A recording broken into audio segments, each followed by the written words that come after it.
할렐루야. 우리 아버지의 은혜와 평강이 오늘 하루도 우리를 충만하게 인도할 것입니다.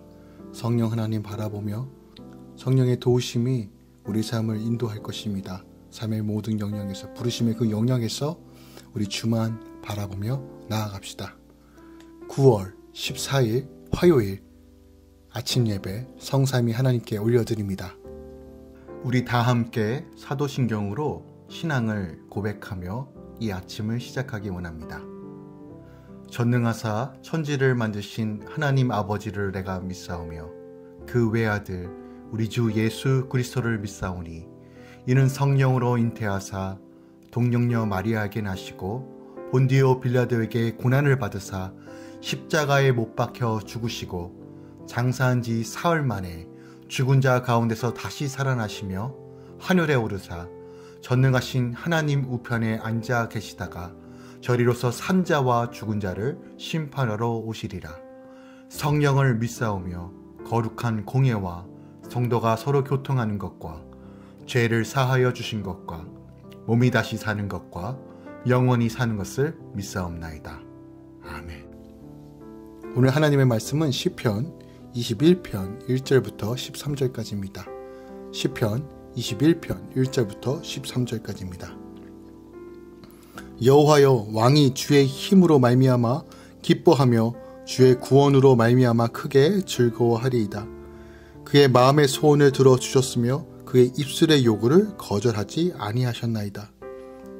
주의 아름다운 복으로 그를 영접하시고 순금 관을 그의 머리에 씌우셨나이다. 그가 생명을 구하매 주께서 그에게 주셨으니 곧 영원한 장수로소이다. 주의 구원이 그의 영광을 크게 하시고 존귀와 위엄을 그에게 입히시나이다. 그가 영원토록 지극한 복을 받게 하시며 주 앞에서 기쁘고 즐겁게 하시나이다. 왕이 여호와를 의지하오니 지존하신 이의 인자함으로 흔들리지 아니하리이다. 왕의 손이 왕의 모든 원수들을 찾아내며 왕의 오른손이 왕을 미워하는 자들을 찾아내리로다. 왕이 노하실 때에 그들을 풀무불 같게 할 것이라. 여호와께서 진노하사 그들을 삼키시리니 불이 그들을 소멸하리로다. 왕이 그들의 후손을 땅에서 멸하며 그들의 자손을 사람 중에서 끊으리로다. 비록 그들이 왕을 해하려 하여 음모를 꾸몄으나 이루지 못하도다. 왕이 그들로 돌아서게 하며 그들의 얼굴을 향하여 활시를 당기리로다. 여호와여, 주의 능력으로 높임을 받으소서. 우리가 주의 권능을 노래하고 찬송하게 하소서. 아멘. 하나님의 말씀입니다. 오늘 시편 21편은 시편 20편과 짝을 이루는 시입니다. 그러니까 시편 20편이 출정을 앞둔 왕의 승리를 기원하는 출정시라면 21편은 전쟁에서 승리하고 돌아와 부르는 개선시입니다.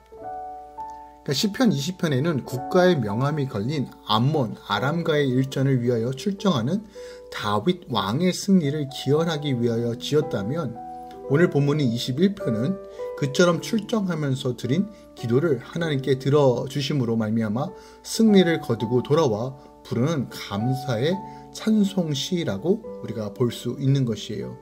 그래서 21편의 시에는 엄숙하고 긴장된 분위기가 지배되는 20편과는 달리 감사와 환희가 시 전반부에 흐르고 있습니다.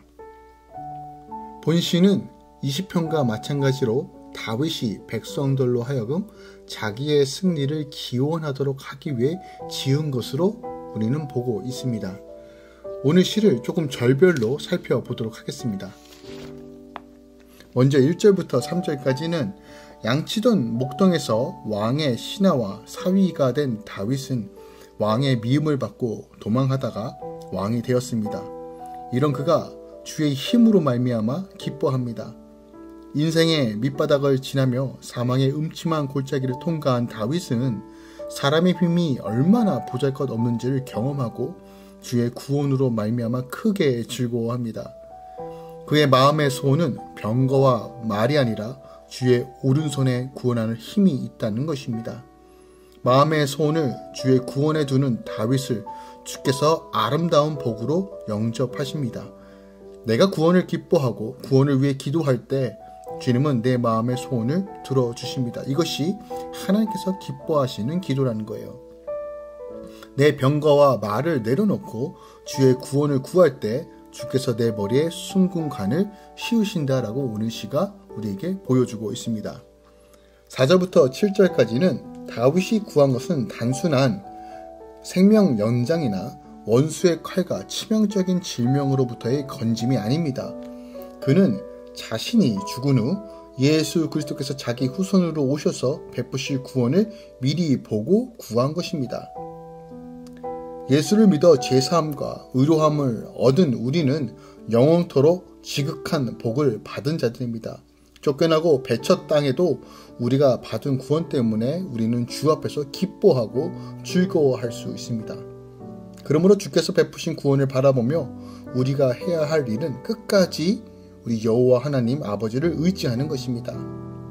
나는 아프고 나는 약하나 나는 부족하나 지존하신 하나님의 인자함을 의지하여 흔들리지 않고 끝까지 주님의 공동체 안에 속해 있고 믿음으로 말씀으로 양육되어져 기도로서 훈련해야 한다는 것이죠. 8절부터 13절까지는 왕이 구원을 기뻐하며 여호와를 의지하고 흔들리지 않으니 왕께서 자신의 모든 원수를 찾아내는 분별력이 생깁니다. 구원을 막으려는 대적에게 왕이 진노하자 여호와께서도 함께 진노하면서 왕의 원수들을 불로 소멸하십니다. 내가 사람을 분별하지 못하는 이유는 구원이 아닌 기복을 영원토록 지극한 복으로 삼고 있기 때문입니다. 여호와를 의지하는 대신 내게 잘해주는 사람을 의지하기에 친구와 원수를 분별하지 못하는 것입니다. 구원을 최고의 복으로 삼고 여호와를 의지할 때 죄의 열매가 끊어지고 사탄의 음모가 분쇄되는 것입니다. 나를 구원하시는 주의 능력과 권능을 믿음의 공동체와 나누며 찬송할 때 원수가 도망갑니다.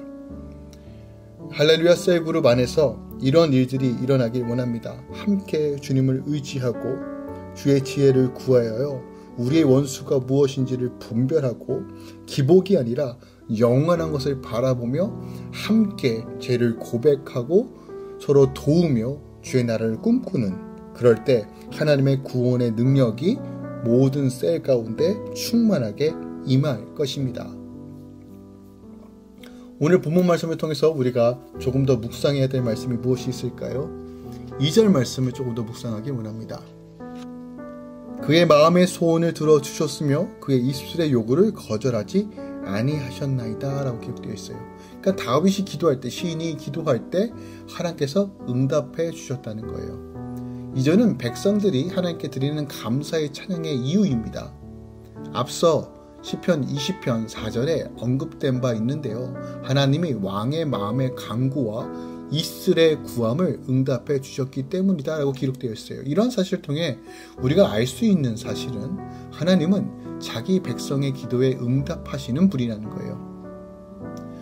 자비와 은혜가 풍성하신 하나님은 자신의 백성의 기도, 자신의 자녀의 기도, 자신의 아들, 딸들의 기도를 거절하지 않으십니다. 아버지가 사랑하는 자녀의 부탁을 거절하지 않듯이 하나님은 자기 백성의 간구를 거절하지 않으십니다. 아니, 하나님은 근본적으로 자기 백성의 기도를 거절하실 수 없는 분입니다. 그러기에 성경을 보면 하나님의 기도 응답의 약속이 거듭하여 나옵니다. 그러나 하나님께서 자기 백성의 기도를 거절하지 못하는 분이라고 해서 하나님의 모든 기도에 응답하신다는 생각하는 것은 큰 착각이라는 거예요. 주일날 주기도문을 나누고 있습니다. 즉 하나님께서 이렇게 기도하라는 이 기도가 분명히 존재한다는 거예요. 하나님이 자기 백성의 간구를 거절하지 못하시는 분이라고 하니까 많은 사람들이 하나님 우리가 무엇을 구하든 다 들어주시는 분, 요술 램프나 도깨비 방망이 수준으로 하나님을 생각한다는 거예요. 오늘 본문의 말씀은 하나님께서 우리의 기도 응답해 주신다는 것은 그런 의미가 아닙니다. 아버지가 자식을 사랑스럽게 또한 사랑하기 때문에 자식이 요구하는 것을 들어주는 것입니다. 하지만 아버지가 자식이 아무리 사랑스러워도 그가 요구하는 모든 것들을 들어주지는 않습니다. 그 요구가 아버지의 뜻에 부합해야 들어주는 것이에요. 자식의 요구가 아무리 강력해도 그것이 아버지 뜻에 부합하지 않거나 구하는 것이 옳지 않으면, 최소한에 합당하지 않으면 아버지는 들어주시지 않습니다. 너무 떼를 쓰거나 너무 울부짖으면 아버지이기 때문에 들어주시는 경우도 있습니다. 하지만 기억하십시오. 기도는 하늘의 뜻을 묻는 것입니다. 내 뜻을 하나님께 관절시키는 것이 아니라는 거예요. 즉 하나님께서 원하시는 기도, 하나님 중심적인 기도가 있다는 것이죠. 만일 그런 요구까지 주님께서 다 들어주신다면 아마도 자식을 위한 것이 아니라 자식을 망치는 일이 될 것이에요. 하나님도 마찬가지입니다. 하나님은 그의 자녀들의 기도가 당신의 뜻에 부합하지 않으면 그 기도가 아무리 간절해도 들어주시지 않거나 다른 방법으로 이 기도가 잘못되었다는 것을 알려주십니다. 이는 그를 사랑하지 않아서가 아니라 그를 사랑하기 때문에 그러한 방법을 취하시는 거예요. 하나님이 성도의 기도를 거절하지 못하신다는 것은 그 기도가 하나님의 뜻에 부합할 경우를 전제합니다. 즉 예수님께서 가르쳐주신 기도와 같은 맥락입니다. 하나님께서 원하시는, 우리가 어떻게 기도해야 되는지를 알아야 된다는 거예요. 부모는 자식의 요구가 자기의 뜻에 부합해서 들어줄 수 없는 경우가 있지만 하나님은 성도의 기도가 당신의 뜻에 부합하기만 하면 들어주십니다. 왜요? 하나님의 뜻이기 때문에 그래요. 하나님께서 그럴 만한 능력이 있습니다. 마가복음 9장 23절에는 예수를 믿는 자에게 능치 못함이 없다라고 말하는데 바로 이런 원리 안에서 이루어지는 거예요. 하나님은 믿고 구하는 자의 기도를 들어주시며 능력으로 충만케 채워주십니다.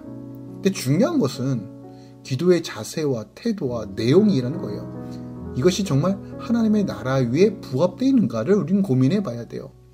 하나님이 다윗의 기도를 들어주신 이유는 바로 그의 기도가 하나님의 나라와 하나님의 영광과 그의 이름의 거룩하심을 위해 기도한 것이에요. 다윗은 자신의 야욕을 채우기 위해 기도하지 않았어요. 영토 확장을 위해, 전쟁을 위해서 그런 기도를 하지 않았다고요. 모든 것들이 하나님의 영광을 높이기 위해, 그의 거룩하심을 위해 전쟁했고 또한 노력했고 애쓰고 기도했다는 겁니다.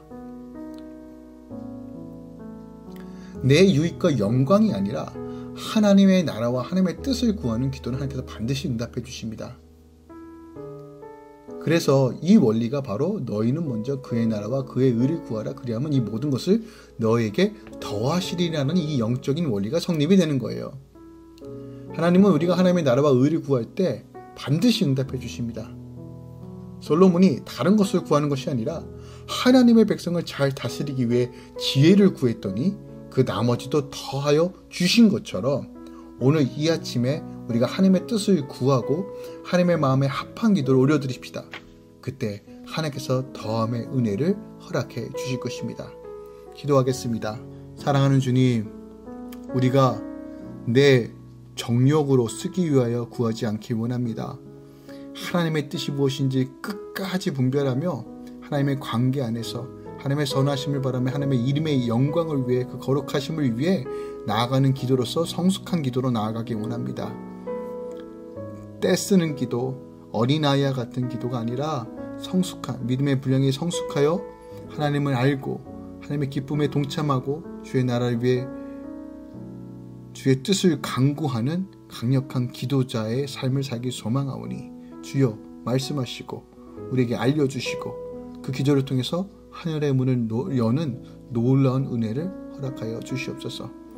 할렐루야. 모든 공동체와 가정과 또한 출타정의 우리 자녀들과 삶의 모든 영역에 하나님 나라와 주권이 충만하게 될 것을 선언합니다. 주님 인도하시고 보호하시고 채워주시옵소서.